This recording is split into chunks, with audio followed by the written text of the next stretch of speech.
আমারও তাই মনে হয়। হয়তো সামান্য একটা রুমালের জন্য ও যেমন করছিল। আরে শোন, তোর কাছে রুমালটা সাধারণ মনে হলেও শাওন ভাইয়ের কাছে সেটা সাধনার মতো। যে কারণে দেখতো এই 2 বছরে কত সুন্দর আছে রুমালটা।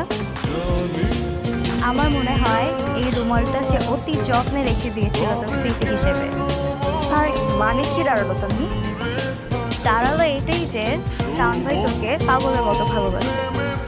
আমার তাই মনে হয়। মনে হয় ওই দিন আমার পা কেটে যাওয়ার পরে সে যেমন করছিল, সত্যি এটা আমি কোনোদিনও ভুলতে পারবো না।